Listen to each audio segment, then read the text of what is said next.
Good evening, everyone. Thank you again for being here with us. My name is Sylvia Mangealene, and I am the co-founder and the president of Kulia Culture Society. Our society purpose is to promote equity, diversity, and inclusion in our communities. And we do it through education, we do it through events such as this one, Kitchen and Culture. But before I continue going any further, I would really like to do a land acknowledgement. And I would like to acknowledge that we stand today on the unceded territory of the Songhees and Esquimalt First Nations. On his territories now we are organizing, we are raising our family, and we are working. And we are ever so grateful to be here today. So as I was saying, our organization has this program called Kitchen and Culture, where we showcase the cooking of people from around the world, and then we talk about their immigration story to Canada. But today is a very special night. It's a very special evening. Today we have Florence, and we have her daughter, Marcia. And so they are indigenous women from this land on the island. And they are going to be cooking for us. But I'm not going to talk much because I'm going to let them explain to you what they are going to be cooking, how they're going to be cooking it, and where this meal comes from. So without further ado, I want to leave you with Florence and Marcia. And they are going to bring you tons of flavor from the indigenous land of Victoria, of Vancouver Island. So thank you.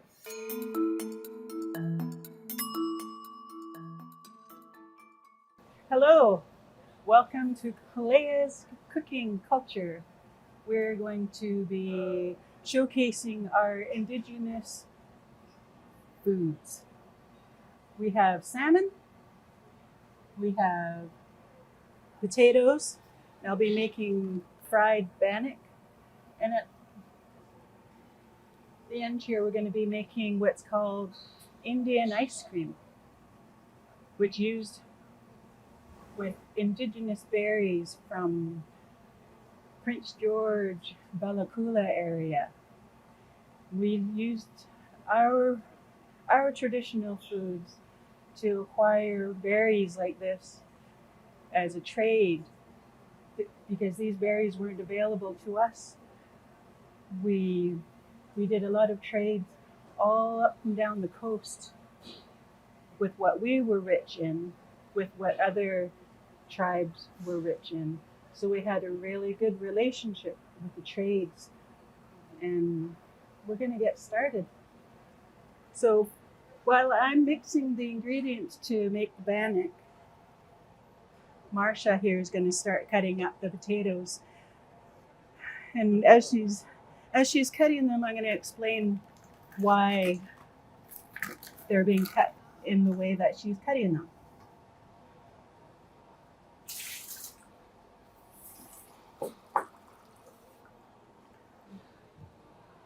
So growing up for myself, I grew up on the Indian reserve called Tsulquate, and it's spelled Tsulquate, Tsulquate, and that is located on the northern tip of Vancouver Island in Port Hardy. In 1964, our people from Smith Inlet originally were relocated, and we currently reside on Tsulquate Reserve today. So my childhood memories with the foods that were brought to the table, my uncle was a fisherman. He had his own fishing boat. So a lot of the meals that were prepared in our home was seafood. We had halibut soup, we had baked salmon, we had smoked salmon, we had dried herring, we had salmon eggs, fried salmon eggs. Salmon eggs were also put in the soup, which we call yusa. It's a big pot with vegetables of potatoes and carrots, and we use salmon, we put seaweed and salmon. ooligan grease also to add to the rich flavor of the soup. And so growing up, in our household, we used a lot of potatoes. The way these are cut up, they represent the shape of our canoe. And this is how the potatoes were prepared for this particular dish that we're preparing today. These are going to be baked. They're going to be lightly seasoned with salt before we bake them. And I'm going to get started on the bannock. Bannock actually isn't a part of our traditional food, but when we were introduced to flour, we owned it. Bannock's ours. So we love bannock. We make bannock at a lot of our gatherings. It just tastes so good. And you can make different variations to what you're serving it with. In today's society, we kind of adapt to the ways, like living in the city. We've come to love a lot of different cultures, and a lot of people even bring knowledge to us about their foods and their culture. One of the favorites that I like to make, that my kids really like, is we call it Indian tacos.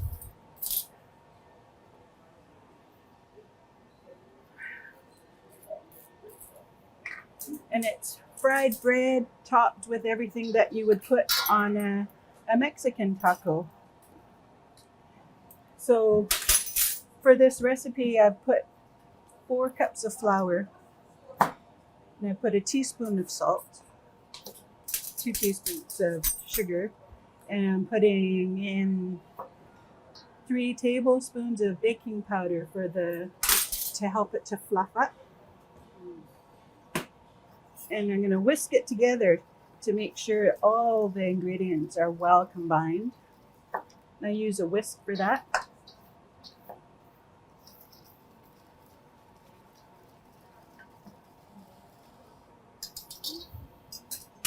And then for the 4 cups of flour, I add 2 cups of water. And now I use a spoon. And we mix that up until all the flour is combined. And it comes just until it comes into a dough. I have to tell you, every family has their own way of making bannock. There's no right way, there's no wrong way. There's just a way that your family makes it. And they're all just as good. Mm-hmm. I use baking powder. Other recipes that I've seen that I really enjoy uses yeast. So bannock is so good when it's enjoyed fresh and warm. You put your butter on it and it's all melted onto it, or you can slice it open and have it with your favorite toppings. We're just going to season that with a little bit of salt through your finger. And get the other pan.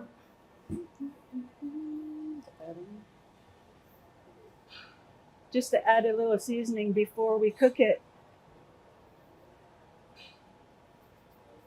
There you go. I'm just going to open this. Okay. And that'll cook for about 30 minutes until it's got a nice golden brown, but it's tender inside.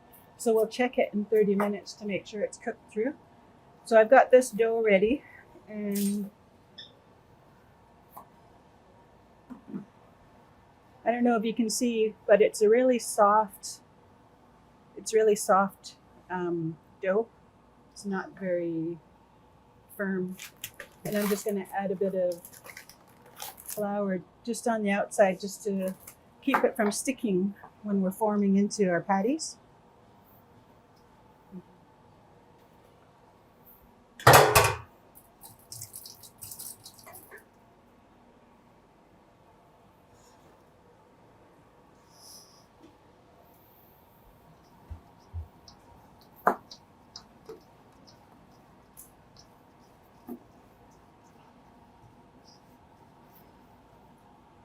And these, Marsha's going to take over this part for me, but we just form it into a ball about this size and just flatten it out.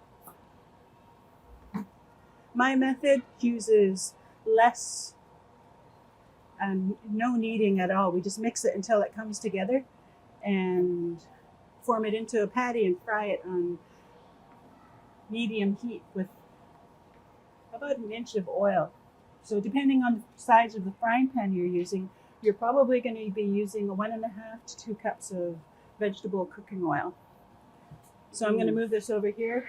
This will be ready for you. All right. And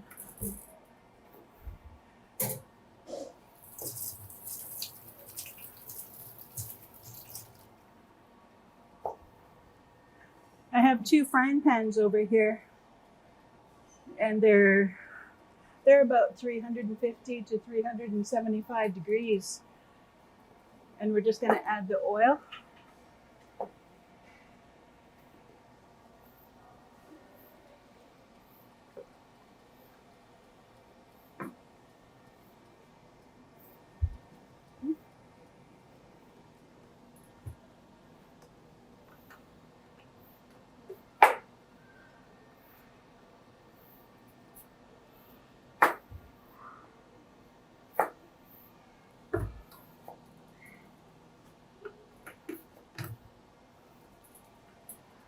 We don't want the oil to be too hot. I'm using an electric frying pan, and I go between 350 and 375 just to get the oil nice and hot. And I wait until the oil gets to the temperature that when I drop the bread, it starts to sizzle. If you don't get that sizzling action, it's going to soak up the oil, and we don't want that. So we heat the oil up nice. I can take that for you. Thank you. Okay, opening up the oven. Oh, did you put salt on it? Oh, no, not yet. Thanks for reminding me. Don't forget the salt. Waka.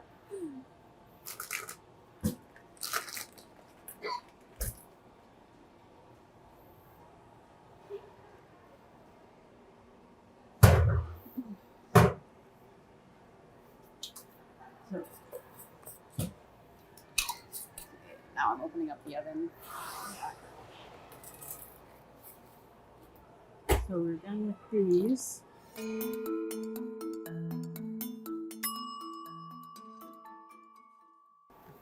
Here's the salmon. We have fresh salmon that we're going to sear on the pan. Sockeye. And this one, this is smoked salmon. You know, growing up on the reserve, every summer it was hopping busy with every family preparing their salmon for their families. And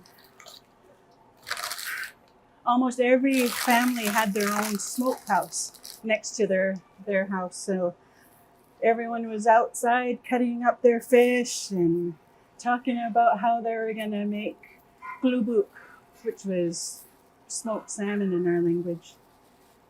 And some of them, they would slice them into really thin strips.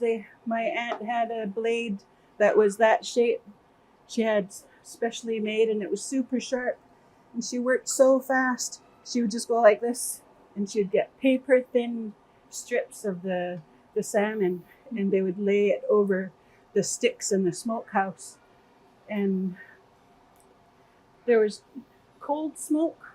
They would smoke it for 2-3 days so the smoke would cure the fish. And then there's regular where they would have a fire inside where the heat and the smoke would both together smoke and cook the salmon. So they had their own ways of preparing the salmon. The salmon that would get them through the winter, they would slice them very thin and smoke them for like 3-4 days. And once they're completely dry, they would store it in wooden boxes laid between cedar branches.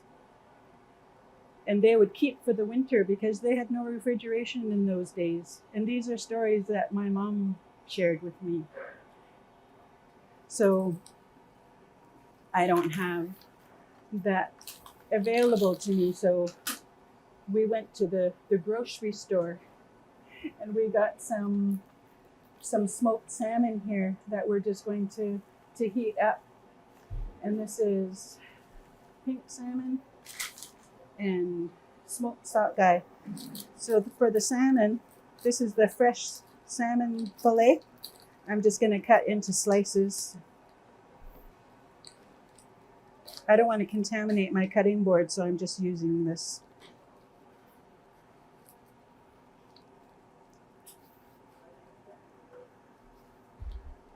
So when you're frying your salmon, you want to make sure your frying pan is nice and hot as well. I tend to like my pans to get hotter than I need it, and then I cool it down to prepare the pan. And then I add a very little amount of oil to the bottom of the pan to help with the searing.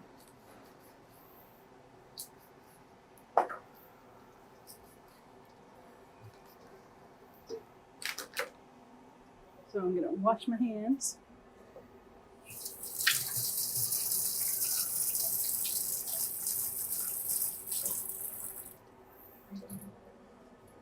Just going to grab the oil. Can you pass me the oil? Yep. Thank you. So I have 2 frying pans here that I've been keeping hot. And I don't want the flame too high. So I want it to cook thoroughly, but not burn on the outside before the inside has a chance to cook.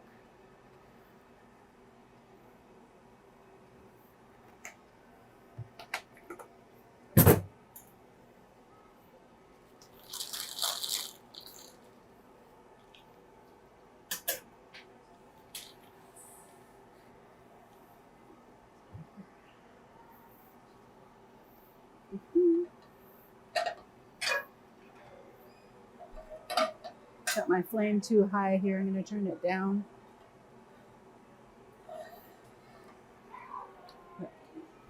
We're going to put the salmon skin down and we're going to keep it on the heat until the skin gets nice and crispy. And it'll naturally release itself from the pan once it's at that stage. But I also check and make sure that it's getting cooked all the way through before I remove it from the pan.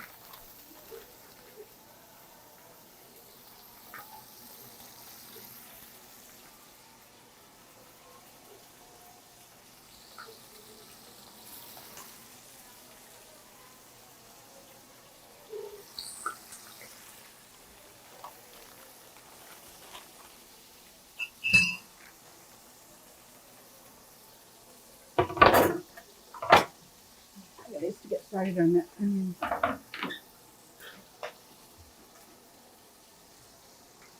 Just going to slice up some onions. I'm going to share a little bit more about my childhood experience growing up on Tsulquate with in the summertime. it was always exciting hearing all the noise, the chatter coming from outside. You knew something exciting was happening, and everyone hustling about, and you're like, I was really curious, of course, and I went outside and I saw 4 big tote bins of all different kinds of seafood that were brought in on the back of my uncle's truck. There'd be halibut, there'd be red snapper, sockeye, halibut. It was just so exciting. And I was so short, I'd be peeking over like this, looking into the tote bins to see what it was. And the smokehouse, the fire was already going, and they had tables set up with the garden hose, and my auntie Janet was out there. She was just cutting up her fish, and of course I was always curious, asking questions and getting in the way. So it was I had a really good childhood experience that way. Although I wasn't raised in the traditional territory that we were taken from, I still got to experience some of what they were taught. So I'm really grateful for that.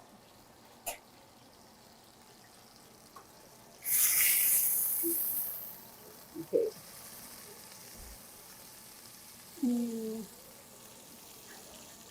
All right. After this, here if you need me. Here if you need me.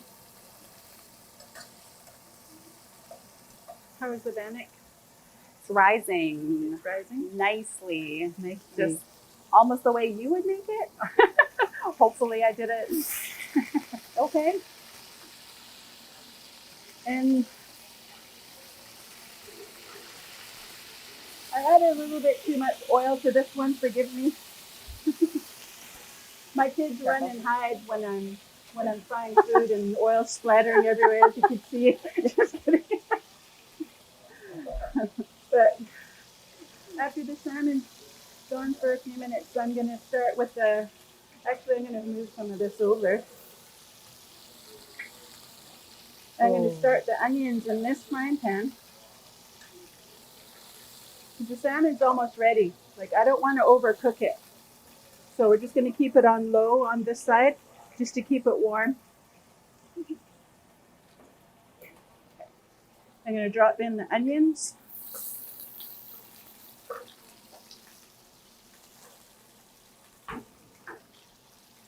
The onions is going to do 2 things. Obviously, for people who like fried onions on the side, I'm one of them. But as the onions are cooking, Marsha's going to help me put the salmon on top of the onions. So this is going to double as our steamer.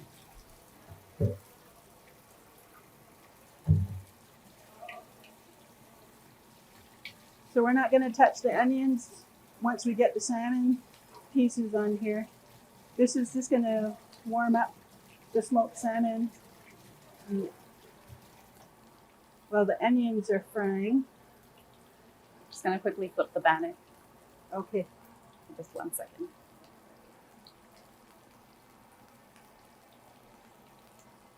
I have to share with you where I got my recipe for the bannock that I'm making. I learned the right way for my family from my Auntie Clara Rashad. So thank you for teaching me the recipe. Gwa'sala for sharing. Yeah. So in 1992, I was on the fishing boat of her brother, James Walkus. I was part of an adult learning. I was going back to school, and we had wonderful field trips, and one of us landed on one of her brother's fishing boats, and we went to our traditional territory of Smith Inlet. And on that boat, she was making bannock for everyone. And I got right in her face, and I wanted to learn. So I asked questions, and I watched her every move. And this is what I got from my Auntie Clara. So I'm going to continue putting the salmon. Okay. So we're just warming up this smoked salmon. We're not cooking it because it's already cooked. We just want to take the chill off of it to give it that nice flavor, bring the flavors out.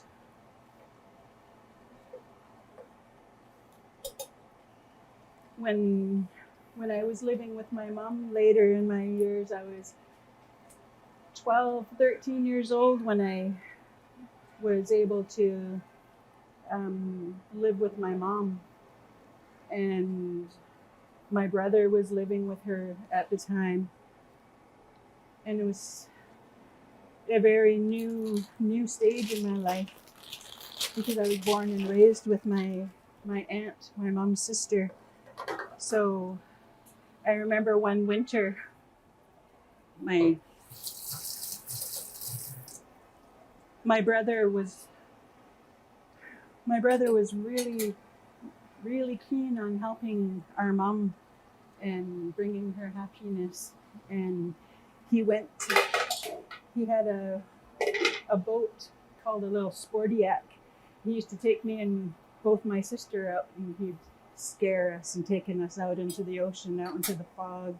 We had some really good experiences. But one of my really good memories living in that little house at the edge of the water, my brother came in and he says to our mom, he goes, I got some crab and I had some clams, and he had all kinds of lovely seafood, and he built a makeshift smokehouse with sticks. He used 2x4s and nailed them together and made a frame, and he put plastic tarp over it, and then he just made a little homemade smokehouse. Oh, wow. And so there my mom was so happy. She was putting the clams on the skewers, just skewering all those clams and salmon, laying them over the sticks. And so we had this little smoker outside, and we had clams, smoked salmon, and it was just a really wonderful experience. And she was steaming crab on the stove, and it just really brought me so much joy. It brings me joy to think about those moments that I had with my mom, and even as a child with my family, experiencing the abundance that we have right at our doorstep. Growing up on having the ocean to live and thrive on. You can't really replicate that. Even going to the store and buying this is really nice, but to have the full experience of having your family come and prepare all of the seafood in front of you, and you can't get any better than that. Mm-hmm. So Miss being home for that reason. yeah. Going back to Gwa'sala, on Tsulquate is just surrounded by tradition, and I was lucky enough to have schooling in right on the reserve, right on Tsulquate, and the school there, Gwa'sala Nakwaxdax'w School, that's all that they have. It's just surrounded by our culture. We have artwork, we have blankets, we have carving. I grew up learning how to carve and paint and make button blankets. Yeah. So Yeah, it was a really blessing that our reserve, in Tsulquate, they had their own school built, and it saturated in their culture. My auntie Betty Wakas was the backbone of teaching my children, their generation, the songs and the dances that were carried on from our ancestors. There was just rich culture that was being saved. So I'm gonna start with the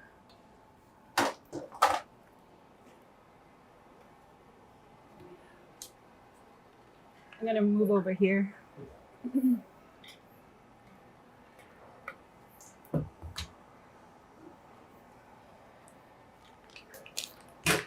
Where's the soap berries on this side? Yep. Okay. on the top shelf. Okay.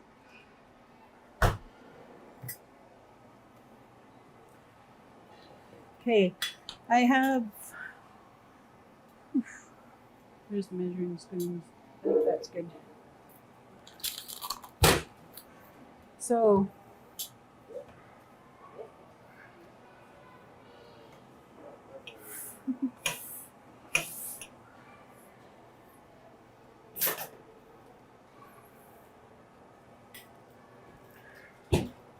I have here some soap berries that I acquired from a wonderful friend that I met at the Victoria Native Friendship Center.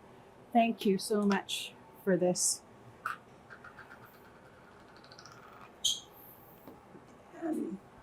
Soap berries, these are grown in like the Prince George region, Ballakula, and like I said, they're traded.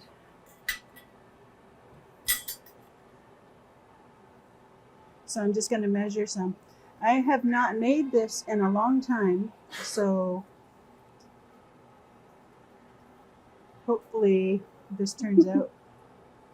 I'm going to make it all. This. Okay. You want to take a look at that? One of the stories I remember from my mom is when she was growing up.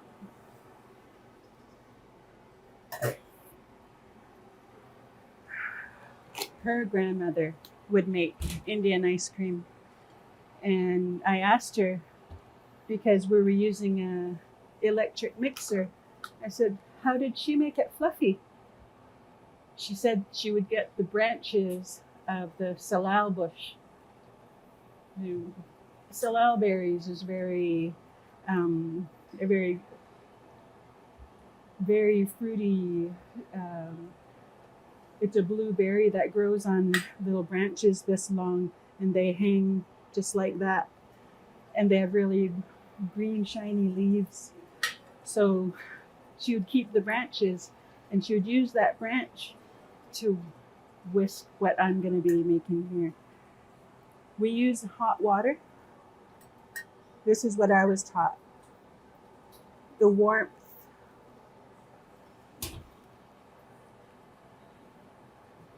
You need the heat to bring the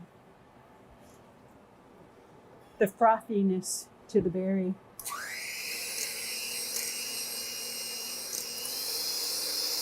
I can smell it. Oh my gosh. This reminds me so much of my childhood. Marsha, I've got one more and I'll be right over. you gotta come and smell this. Do you want to come and smell this?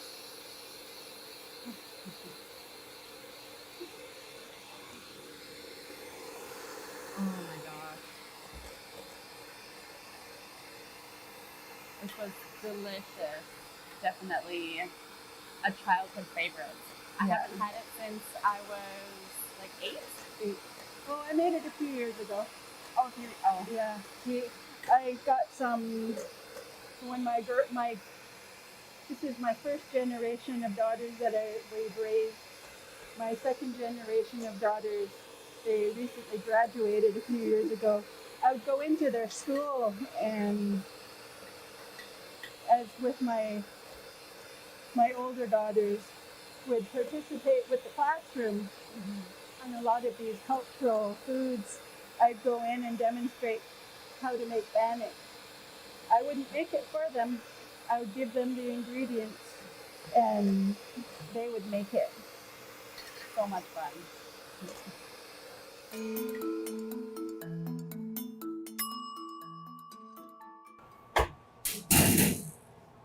It's on here? Yes. Here are the potatoes, as we call canoes. We're going to check and make sure it's cooked all the way through.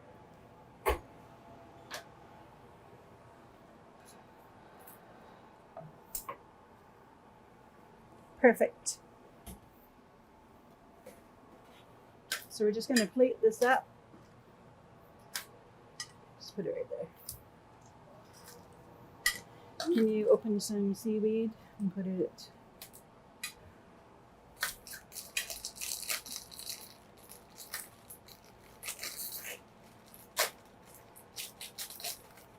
When we would be feasting on our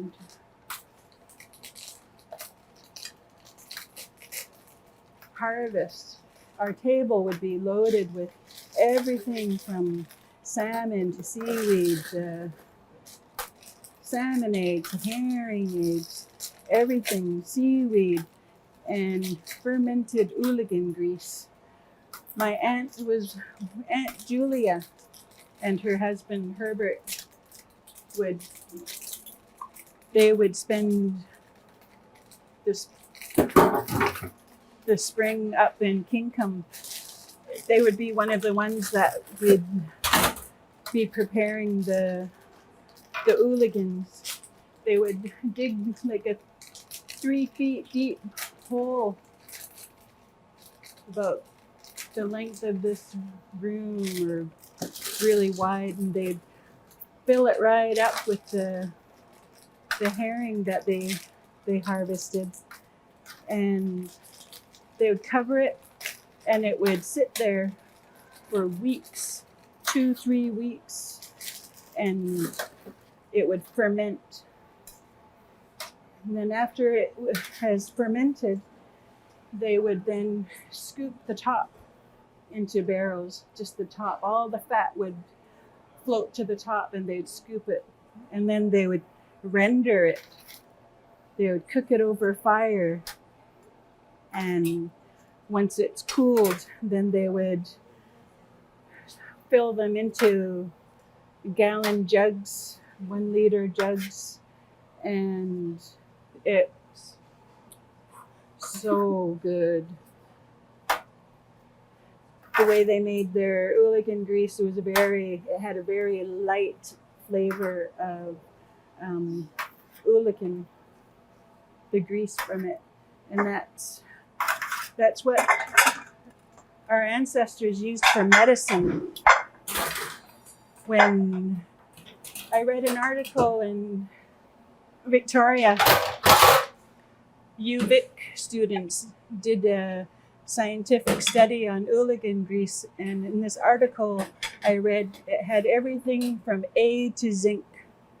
It was so medicinal, the ooligan grease, and it was a very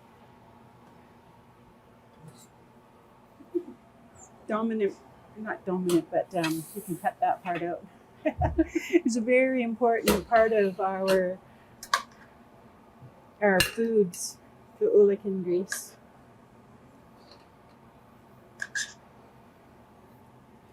So, salmon, I know I'm just frying it here, but everyone has their own way of cooking the sockeye, and my mom used to like to cut it into salmon steaks, including the bone, and she would dip it in flour that was seasoned with salt and pepper and fry it. I prefer it this way.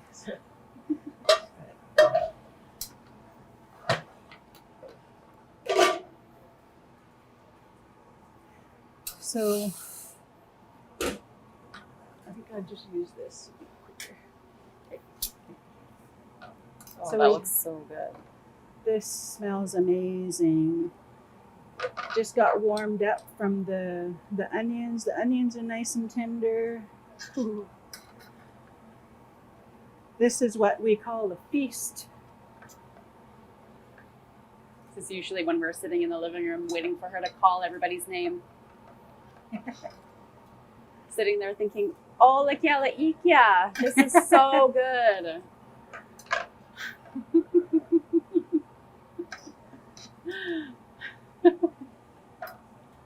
Yeah.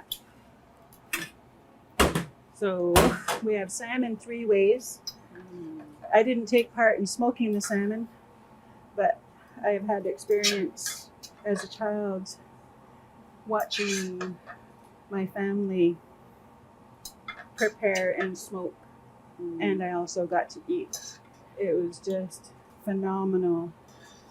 We have grease dripping down our arms, eating with our hands, dipping the potatoes in the grease, and just brings back memories.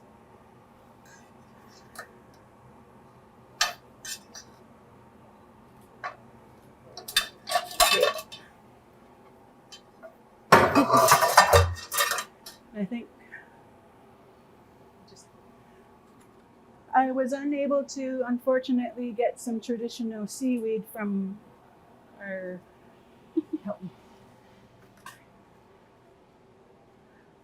nations. We live up in Port Hardy, and getting up there right now is a challenge. So seaweed here is from our local grocery store. There we have it. This is in our family called Zapa.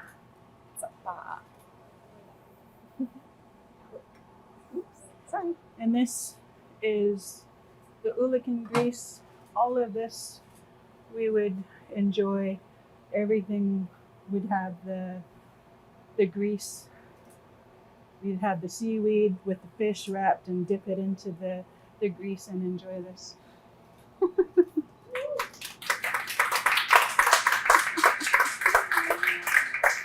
Thank you. Hello, here we are again. This is our second part now of the program. Florence and her daughter has been cooking for us for the last hour, and the food is ready. But before we eat, we want to really get to know Florence, and we want to get to know about her people on the island. This is a very interesting fact that I was talking with Florence, and she told me about it. Florence comes from a First Nation called the Gwa'sala Nakwaxdax'w Nation, and they are from the mainland, but they were relocated on the island, and we want to hear that history. We want to hear all those, what happened, how come that you guys were relocated to the island? Please, can you tell the people this story? Because I think it's worth it for us to hear it. Yeah. Thank you. My name is Florence Johnny. I'm from the Gwa'sala Nakwaxdax'w Nation, which is originally from Smith Inlet and London Harbour, which are two distinct, different tribes that are on the mainland close to Rivers Inlet. In 1964, when the government came to our traditional territory, they forcibly moved our families from their traditional land to Port Hardy. If they didn't move, they were going to be arrested. They had RCMP there. They had Indian agents there. They really a big presence representing the government. When this is stories that I heard from my mom, and later on as I was growing older and more curious, I found more details of what happened. Once they were able to get our family onto the boats and away from our land, it was too late for them to turn around and go back because the village was burning. The whole village, the big house, the houses that they built with their own hands. There were fishermen, loggers, and my aunt had a float house that her husband built for her, and all the float houses, they were sunken into the water. There was no way for them to turn around and go back to their land. And this was in 1964, and it's documented. When they arrived, they were told that there was going to be enough housing for everyone. That was not true. There were no plumbing, no running water. Shacks was what they were described to be. and not enough housing for all of them. Some had to stay on their boats in the water, and there was nowhere to tie up their boats. There was no moorage, and the boats got damaged from being hit up against the rocks along the river. Some people were reported to be sleeping under these houses just because there was no floor space for everyone. It was a very difficult time for our families, and it really took away their livelihood, their ability to provide food and the safe living standards that they were used to. We had a strong, rich culture and a strong community. We took care of each other, and that was all taken away when the decision was made to remove our entire nation of the Gwa'sala and the Nakwaxdax'w to this village called Tsulquate, which is located in Port Hardy on the northern tip of Vancouver Island. Tsulquate belonged to Port Rupert tribe, which was a neighboring nation in Port Hardy. And from what I understood, it was a burial, and they used it for whatever things that they needed for cultural and food preparation and burial and stuff. It was their land. And in 1970s, we acquired a lawyer that began the process of the treaty negotiations. We wanted something back because the way things were sitting, we were just occupying someone else's land, and that was causing a lot of frustration, and there was a lot of negative feelings towards our people from this nation that knew that we were inhabiting their land. So it was really important for us to begin a process to fix that. And today, I believe that the land was purchased from our nation, and things are looking up. In 2024, we'll have our first big house grand opening. It'll be our first own big house since our village was burnt in 1964. And this is a big celebration that I really, really want my family to be a part of. And it's a big step towards regaining our culture and our sense of pride and who we are, where we came from, and where we want to be going. The generations ahead of us, my children that came here to witness this today, everything that I do that has anything to do with our culture is for them. I want to keep this alive, and I want to share with them and teach them where they came from. Right. So can you tell the people that are watching us at home, was there any reason that the government gave to your people to be relocating them to the island? From my knowledge, it was for the land. For the land. They could make money off the land for logging. It was very rich, but there's still a lot of negotiations happening right now. They did get a settlement, but it's still not enough, You said that things are looking up. That's always good. Can you explain to the people that are watching us, what is a big house? What does it represent into your community? A big house was, that's what we lived in. My grandfather built his own big house. He built a big house that,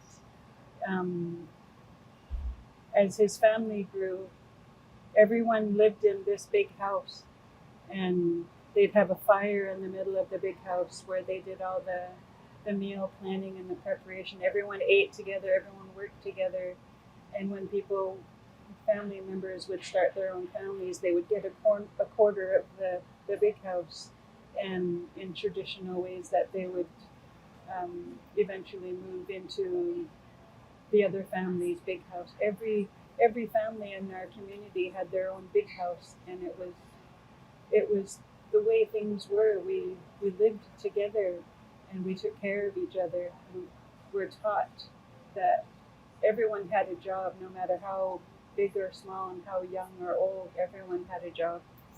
Thank you for sharing that, because these are really, really nice traditions that unfortunately they are losing. We are losing as we life goes on, as people assimilate more to the bigger system, right? So we are losing all these beautiful custom.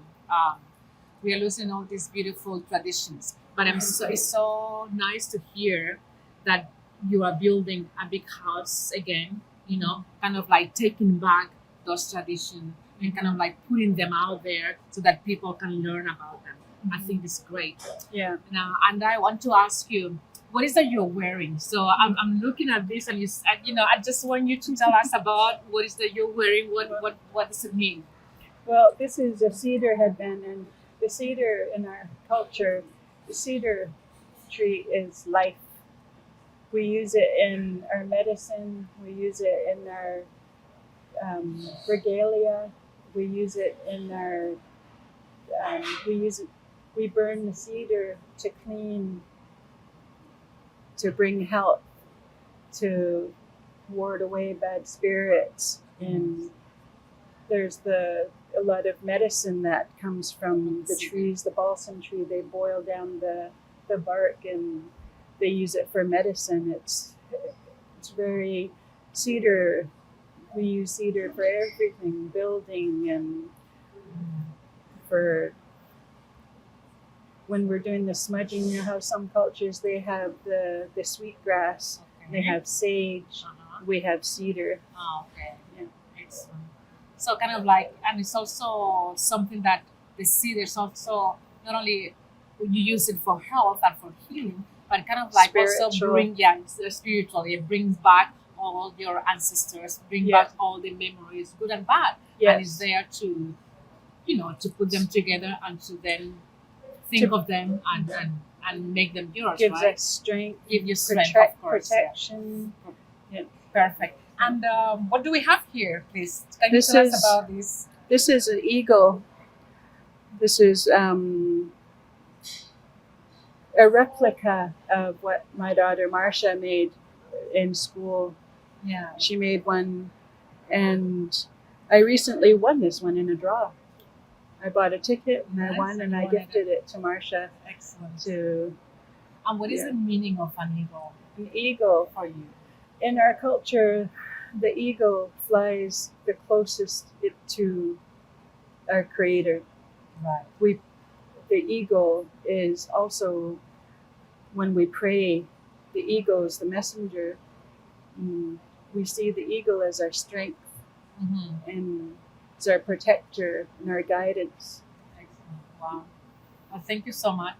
Thank you so much for sharing this. It has been an honor, Florence. Thank you so much for sharing. We know sometimes when we talk about our history, and our history is it can be very painful. And so when we have people that are willing and giving their time to talk about their pain and to talk about their history, we are just so lucky and so fortunate to learn from you, because this is what we do here at Kulia Culture Society. So we are ever so grateful that you have given us your time and your love as well, because now this is the second time we are here, by the way, and so you have shared all this with us. So we are very, very grateful. Thank you so much. Thank you for having me. Yeah, and thank you all at home, and we'll see you next time. Thank you.